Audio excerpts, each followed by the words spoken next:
வணக்கம் மக்களே. இன்றைக்கி என்னென்னா, நம்ம தமிழக முதல்வர் சிஎம் விஜய் அவர்கள் நித்தி ஆயோக் கூட்டத்துக்கு டெல்லி போயிட்டு வந்திருக்கிறாரு. அதில் ஏற்கனவே இதுக்கு முன்னாடி போன முதல்வர்கள் என்னென்ன கேட்டாங்களோ அதைத்தான் சொல்லியிருக்கிறாங்க. அதை விரிவாக்கணும், ஏன்னா செய்தி அப்படி தான் வந்திருக்குது. ஏற்கனவே இதுக்கு முன்னாடி உள்ளவங்களும் அதைத்தான் சொல்லியிருக்கிறாங்க. அதைத்தான் திரும்ப ரிப்பீட்டடாக பண்ணியிருக்காப்புல அப்படிங்கிறது ஒரு செய்தி. சரி, ரைட். அது எப்போவுமே ஒரு மாதம் தானே இருக்குது, சரி ரைட் விட்டுருவோம். இன்னொரு விஷயம் என்னென்னா, நம்ம டான்ஸ் மாஸ்டர் நடிகருமான இயக்குனருமான ராகவ லாரன்ஸ் அரசியலுக்கு வருவதாக ஒரு வீடியோ வெளியிட்டிருக்கிறார். அவரை பற்றி நம்ம சொல்லணுன்னா, வெளி உலகத்துக்கு எப்போவுமே நல்லா உதவும் மனப்பான்மை உள்ளவர். மக்கள்கிட்ட போய் சில பிரச்சனைகளை கேட்டு தெரிஞ்சுக்கிட வேண்டிய ஒரு நல்ல மனிதர் தான். நிறையா உதவிகள் பண்ணியிருக்காரு. அவர் மற்றவங்கள்ட்ட வாங்கியும் பண்ணியிருக்காரு, அவர் காசை வச்சும் உதவியும் பண்ணியிருக்காரு. ப்ளஸ் சூப்பர், நல்ல விஷயம். இதுதான் அவரை பெரிய அளவுக்கு உசத்தி விட்டுருக்குது, உயர்ந்த இடத்துல கொண்டு போய் வச்சுருக்குதுன்னுங்கிறது ஒரு நல்ல விஷயம். ஏன்னா அவருக்கு உண்டான விஷயங்கள் அது. இதில் என்னென்னா, புதுசாக அரசியலுக்கு ஏற்கனவே அவர் நான் ரஜினி சார் அரசியலுக்கு வந்துடுவேன் அப்படிங்கிற மாதிரி சொல்லியிருந்தார். ப்ளஸ் அது நடக்காமல் போச்சு, அவரும் வரல. இப்போ மறுபடியும் நம்ம அவர் வீடியோவில் சொன்னது, என்னுடைய நண்பர் அரசியலுக்கு ஜெயிச்சிருக்கிறார் அப்படின்னு சொல்லி நம்ம தமிழக முதல்வர் விஜய் சாரை சொல்லியிருக்காப்புல. அதனால் இவரும் வரப்போகிறாரு, அதுவும் திருச்சி கிழக்கில் வரப்போகிறேன்னு சொல்லியிருக்கிறாரு. இதில் என்ன ஒரு பிரச்சனைனா, வீட்டில் கேட்டேன், நான் மக்கள்கிட்டையும் நான் அரசியலுக்கு வர்றதாக ஏற்கனவே நீங்கள் முடிவு பண்ணிட்டு தான் வரீங்க. அரசியலுக்கு வரணும்னு நீங்கள் தான் முடிவு பண்ணியிருக்கீங்க, நீங்கள் முடிவு பண்ணிட்டு தான் வரீங்க. இதில் என்ன நீங்கள் ஒரு வீடியோ மேலே கமெண்டை கேட்டு எப்படி மக்கள் கமெண்டில் சொல்லி அப்புறம் ஒரு கும்பலாக சேர்ந்து நீங்கள் வர வேண்டாம்னு சொன்னாங்கன்னா வராமல் இருந்துருவீங்களா?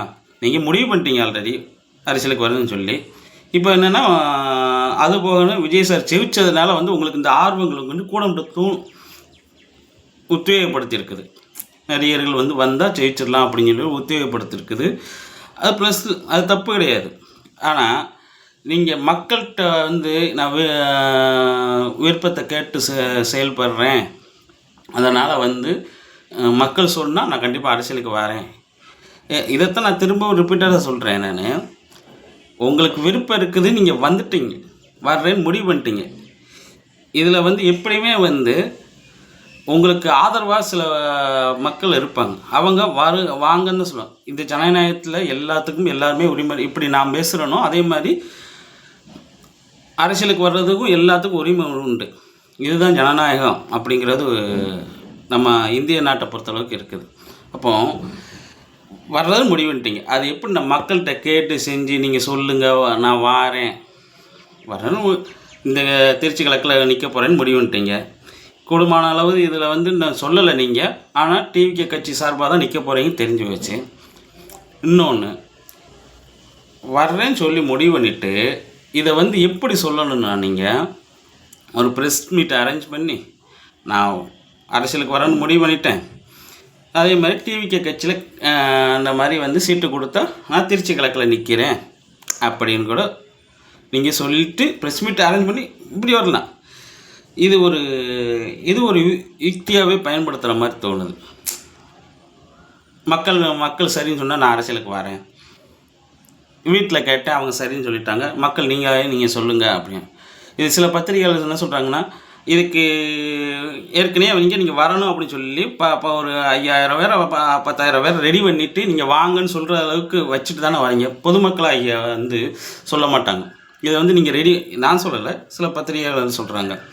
அப்போது நீங்கள் எப்போயுமே பார்த்திங்கன்னா, இன்னமும் அந்த ரீல்ஸு, அந்த நடிகர்கள், அந்த சோசியல் மீடியாவில் மக்களை போய் ஆல்ரெடி ராகவ லாரன்ஸ் எப்போவுமே மக்களை போய் சந்திப்பாங்க, அதோடைய கஷ்டத்தை உணர்வாங்க. இந்த இடத்துல மட்டும் ஒரு சில தவறுகள் இருக்குது. அழகாக ப்ரெஸ் மீட் அரேஞ்ச் பண்ணியிருக்கலாம், ப்ரெஸ் மீட்டில் சொல்லியிருந்துருக்கலாம். சரி, இது போகட்டும். இன்னொன்று, நீங்கள் திருச்சி கிழக்கில் ஏன் நிற்கிறீங்க அப்படின்னு சொல்லி நிறைய கேள்விகள் எழுப்படுது. திருச்சி கிழக்கில் ஏன்? இதில் புரிகிறவங்களும் புரியும். உங்கள் பேர் ராகவ லாரன்ஸ், நீங்கள் என்ன தான் மற்ற சாமிகளை கும்பிட்டாலும் ராகவ லாரன்ஸ்னு ஒன்று உங்கள் பேரில் இருக்குது ஒன்று. இன்னொன்று, திருச்சி கிழக்கில் தான் நிற்கணுமா? ஏன் அதுபோக இன்னும் 5 இடங்கள், இன்னும் நிறைய இடங்கள் வந்து இடைத்தேர்தல் வருது. அம்பாசமுத்திரம் வருது, ஈரோட்டில் வருது. ஏன் அங்கே நிற்கலாமா? ஏன் திருச்சி கிழக்கில் நிற்கிறீங்க? இப்போ நிறைய விஷயங்கள் நீங்கள் பிளான் பண்ணி தான் வரீங்க. மக்கள் சேவைங்கிறது ஒரு வீடியோ போட்டாப்லோ மக்கள் நீங்கள் சொல்லுங்கள் அப்படின்னு சொன்னால் சரி, எந்த போராட்டத்துக்கு போய் நின்றுருக்கிறீங்க?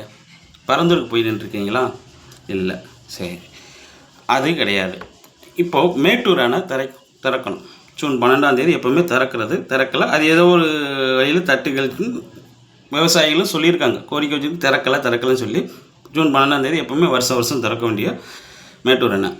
அந்த மேட்டூர் அணையை பற்றி என்ன தெரியும்? அது சொல்லலாம். ஏன்னா அதை தெரிஞ்சுக்கணும். இப்போ நானே ஒரு வீடியோ போடுறேன்னா அதை பற்றி தெரிஞ்சுக்கிட்டு ரிசர்ச் பண்ணி தான் இந்த விஷயத்தையும் நான் சொல்கிறேன். அந்த மேட்டூர் அணையிலேருந்து 8 மாவட்டங்களுக்கு போகுது இந்த தண்ணி. எப்படின்னா ஏபி, முக்குளம், கரூர், பவானி, கொள்ளிடம், உத்திராணம் ஏரி, அதுக்கப்புறம் சென்னை வீராணம் ஏரிக்கு வந்து கடலூர் மாவட்டத்துக்கு போய் கடைசியில் போய் நிற்கிது. அப்போ 8 மாவட்டங்கள் போகுது. இந்த 8 மாவட்டங்கள் பூரா விவசாயத்துக்கு நீர்ப்பாசனம் போகுது. இதை பற்றி ஒரு விஷயம் சொல்லியிருக்கலாமே. நீங்கள் அரசியலுக்கு வரணும் அப்படிங்கிறத சொல்கிறீங்க. வாங்க, தப்பு இல்லை. யார் வேணாலும், அதுதானே ஜனநாயகம். ஆனால் மக்கள்கிட்ட கேட்டு இது ஒரு உலட்டுற மாதிரியே இல்லையா? மக்களை வந்து ஏதோ ஒரு இடத்துல வந்து உங்களுடைய விருப்பத்தை மக்கள் விருப்பமாக திணிக்கிற மாதிரி ஒன்று இல்லையா உங்களுக்கு? இதை வந்து தவிர்க்க வர முடிவு பண்ணிட்டீங்க. ப்ரெஸ் மீட் வைங்க. ப்ரெஸ் மீட்டை பார்க்குறதுக்கு ஏன் இவ்வளோ தயக்கம்? ப்ரெஸ் மீட்டை பார்த்து நான் இந்த கட்சியில் நிற்கிறேன், இவங்க எனக்கு சீட்டு கொடுத்தா நான் நிற்கிறேன், அது திருச்சி கிழக்கில் நிற்கிறேன் அப்படி சொல்லலாமே, தரலாமா? அது என்னென்னே புரியவில்லை. அப்புறம் இன்னொன்று, இது தன்னிச்சையாக ஒரு முடிவு எடுக்கிறதுக்கு ஒரு பலம் வேணும். எப்போவுமே வந்து ஒரு பலம் வேணும். சில விஷயங்களை தெரிஞ்சுக்கிட்டு வரணும். நானும் மக்களுக்கு உழைக்கிறேன்ட்டு இது ஒரு சின்ன உதாரணத்துக்கு ஒன்று சொல்கிறேன். நான் இது ஜெயலலிதா மாதத்தில் இதையும் வந்து நான் நெட்டில் தேடி பார்த்து இதெல்லாம் வந்து சில பத்திரிகையாளர் சொல்லி உறுதிப்படுத்தினதுக்கப்புறம் தான் நான் அதை பேசுகிறேன். என்னென்னா, அம்பத்தூர் ஏரியில் வந்து உங்களுக்கு நல்லா தெரியும், இந்த நிறைய மக்களுக்கு எல்லாத்துக்கும் தெரியும், ஒரு பச்சையாக ஒரு வண்டு ஒன்று இருக்கும், ஒரு பூச்சி சின்னதாக இருக்கும், ஒரு கொசு தண்டி தான் இருக்கும். அந்த பூச்சி வந்து ஒரு கெட்ட வாடை அடிக்கும். லேசாக நம்ம மேலே பட்டுட்டாலோ வச்சுட்டாலோ ஒரு கெட்ட வாடை ஒன்று அடிக்கும். அது அம்பத்தூர் ஏரியில் இருந்திருக்கு. இது அம்மா காலத்தில் உள்ள ஆட்சியில் நடந்தப்போ அந்த பூச்சி வந்து தட்டில் விழுந்து அது சாப்பிட முடியாமல் ஒரு சூழ்நிலை இருக்கும்ல. அப்போது அம்மா ஆட்சியில் ஜெயராதாகிருஷ்ணன் ஒரு அமைச்சர் இருந்தாப்புல. அப்போ சாப்பாட்டில் வந்து விழும்போது இதை எப்படி தவிர்க்கலாம் அப்படின்னு சொல்லி யோசிச்சுருக்குறாங்க. இதை பத்திரிக்கை செய்தியெல்லாம் முதல் நாள் போட்டுட்டாங்க. பத்திரிக்கை செய்தியில் எல்லாம் முதல்ல போட்டுட்டாங்க. முதல் நாள் போட்டதுக்கப்புறம் மறுநாள் வந்து அதே இடத்துல வந்து பார்க்கும்போது வாத்து மேயுது. எப்படின்னா, முதல் நாள் போட்டிருக்காங்க, அடுத்த நாளே இந்த மாதிரி ஒரு வேலை அதே ஏரியில் வாத்துகளை வாங்கிட்டு மேய விட்டுருக்குறாங்க. அப்போது என்ன மாதிரினா, இயற்கை ரீதியாக அந்த தேடுதலை முடிவு பண்ணியிருக்காங்க அந்த அரசாங்கம். அது யார்கிட்ட கேட்டாங்க, யாருக்குமே தெரியல. பத்திரிக்கையாளர்கிட்ட கேட்டாலுமே தெரியல. ஆனால் யார்கிட்டையும் கேட்டு அந்த முடிவு பண்ணியிருக்கு. வாத்து என்னென்னா, வாத்து வந்து அந்த பூச்சியை திங்கக்கூடிய அது வந்து உணவாக உட்கொள்ளுமா அந்த வாத்து வந்து, அந்த பச்சை கலர் இதை. அப்போது மறுநாள் அந்த பத்திரிகையாளரும் ஆச்சரியப்பட்டிருக்காங்க. இது எப்படி முதல் நாள் தான் போட்டோம், இது அதுக்கு முன்னாடியே வந்து இப்படி கொண்டு வந்துட்டாங்க, சூப்பர் அப்படின்னு சொல்லி இது எப்படின்னா, ஜெயலலிதா அம்மா வந்து பத்திரிகை செய்தியில் போட்ட, ஏன்னா செய்திகளை டெய்லி எப்படி கருணாநிதி ஐயாவும் ஜெயலலிதா அம்மாவும் வந்து இதுலேருந்து நம்ம தெரிஞ்சுக்கிட்டோம்னா, பேப்பர் பார்க்குறாங்க பழக்கங்கள் நிறையா இருந்திருக்குது. பேப்பர் பார்க்குற பழக்கங்கள்னா, அப்போ அந்த பேப்பரை பார்த்து அடுத்த நடவடிக்கை சில விஷயங்களை தவிர்க்கணும் அப்படிங்கிறதுக்காண்டி அரசாங்கமே முன்னெடுத்து அந்த ஏரியில் வாத்துக்களை மேய விட்டுருக்குறாங்க அரசாங்கத்து வழியாக.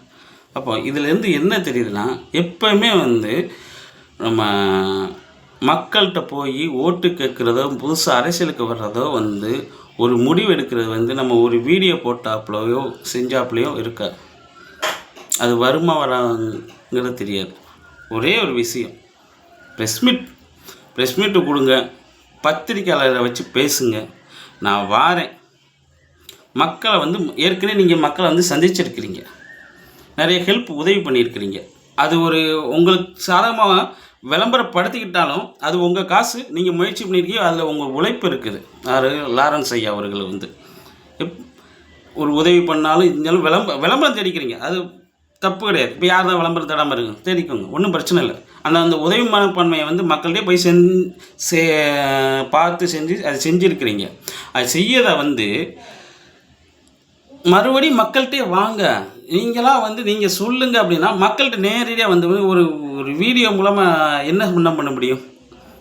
ஒரு செய்தியாளர் பேசுகிறேன்னா ஒரு வீடியோவில் பார்த்து பேசலாம், ஒரு செய்தி வாசிப்பரை பார்க்கலாம். நீங்கள் மக்களை வந்து ஒரு எம்எல்ஏ ஒரு இதுக்கு நிற்க போகிறீங்க, அது நிற்கிறதுக்கு நீங்கள் மக்களை பார்த்து தான் நேரடியாக பேசணும். மக்களை பார்த்து பேசணுன்னா ப்ரெஸ் மீட் வைக்கணும். ப்ரெஸ் மீட்டும் மக்களுக்கு ஒரு கனெக்ட் உண்டு. ஏன்னா எனக்கு வந்து பத்திரிக்கை ரொம்ப பிடிக்குங்கிறனால வந்து நான் எப்போவுமே வந்து பத்திரிக்கை வந்து நான் அவ்வளோ நேசிப்பேன். நான் பத்திரிக்கையும் அவ்வளோ நேசிப்பேன். அது எனக்கு ஒரு 2-3 பத்திரிக்கையாளர், நான் நிறைய வீடியோவில் சொல்லியிருக்கேன், 2-3 பத்திரிக்கையாளர் ரொம்ப பிடிக்கும். அவங்கள்ட்டெல்லாம் பார்த்துட்டு ஆட்டோகிராஃபே வாங்குவேன். அப்போது பத்திரிக்கைக்கும் மக்களுக்கும் எப்போயுமே வந்து கனெக்ட் இருந்துக்கிட்டே இருக்கும். அப்போ ஏன் பத்திரிக்கையை மீட் பண்ணுவேன்? பத்திரிக்கையாளருக்கு ப்ரெஸ் மீட் கொடுங்க, பத்திரிக்கையாளரை பாருங்கள். அவங்க கேட்குற கேள்விக்கு கூட கேட்பாங்க, இல்லைன்னு சொல்லலை. ஆனால் அந்த கூட கேட்குற கேள்விக்கு உங்களுடைய பதில் கரெக்டாக இருக்கான்னு நம்ம மக்களும் தெரிஞ்சுக்கணும்ல. நீங்கள் எப்போயுமே ஒன்வே ரோடு மாதிரி போய்கிட்டு இருக்கு. நீங்கள் பேசுகிறத மட்டும் நாங்கள் கேட்குறோம், நாங்கள் பேசுகிறத நீங்கள் கேட்குறீங்கன்னா அது கேட்ட பல விமர்சனம் தாண்டி போயிடணும், அப்போ தான் முன்னேற முடியும்னு ஒரு சாக்கு வேறு சொல்லிக்கிறீங்க. இது தவறு இல்லையா? எப்போயுமே வந்து மற்றவங்க கேள்வி கேட்குறத நம்ம அதை அனலைஸ் பண்ண பார்க்கணும். அது தவறா இல்லையா, அதுக்கு பதில் சொல்ல முடியுமா முடியாதா, அப்போ அதில் தான் பத்திரிக்கைங்கிறது முன்னாடி நிற்கிது. எப்போவுமே வந்து பத்திரிக்கையாளர் கேட்கத்தான் செய்வாங்க, கேள்வி கேட்கத்தான் செய்வாங்க. அந்த கேள்விக்கு பதில் வரணும். வந்தால் மட்டுமே ஒரு நல்ல தலைவன் உருவாக முடியும். நீங்கள் மட்டுமே பேசுகிறதுக்கு வந்து கேட்குறதுக்கு இங்கே வந்து ஒன்றும் இல்லை.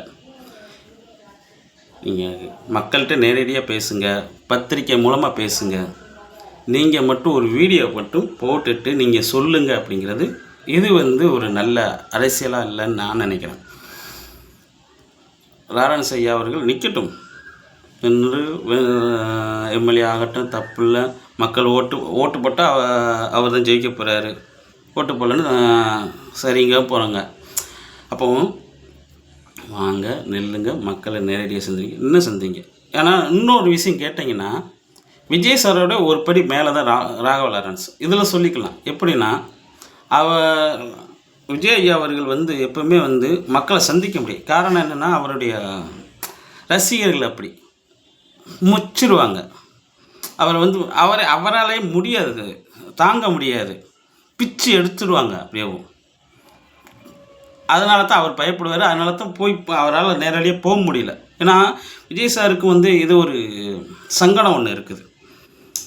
ஏன்னா ஒரு கை கொடுத்தோமா, ஒரு காய் சொன்னோமா, ஒரு வணக்கம் சொன்னோமான்னு மட்டும் இருக்க மாட்டாங்க. பக்கத்தில் போய் அவ்வளோ ஒரு அல்சாரிட்டி பண்ணிடுவாங்க. அப்போ அவர் வந்து பயப்படுறது கூட இந்த ஒரு காரணம் ஒன்று இருக்குது. அது தப்பு கிடையாது. ஆனால் நீங்கள் அப்படி கிடையாது. நீங்கள் நடிகராக இருந்தாலும் ஏற்கனவே ஆல்ரெடி மக்கள்கிட்ட போயிருக்கீங்க. மக்கள்கிட்ட போங்க, மக்கள் சாதாரணமாக பேசுங்க, ப்ரெஸ்ஸை அட்டன் பண்ணுங்கள், ப்ரெஸ்ஸு கூட பேசுங்க. ப்ரெஸ் மூலமாக மக்கள்கிட்ட போய் சேரும். நிறைய விஷயங்கள் இருக்குது. இதை ஏன் பண்ண மாட்டேங்கிங்க? பண்ணுங்கள், வரவேற்கிறோம். திருச்சி கிழக்கில் நீங்கள் டிவிக்கு சார்பாக நின்னாங்கன்னா வாழ்த்துக்கள், வரவேற்கிறோம். மக்கள் நல்ல முடிவு எடுப்பாங்கன்னு நினைக்கிறோம். நன்றி, வணக்கம்.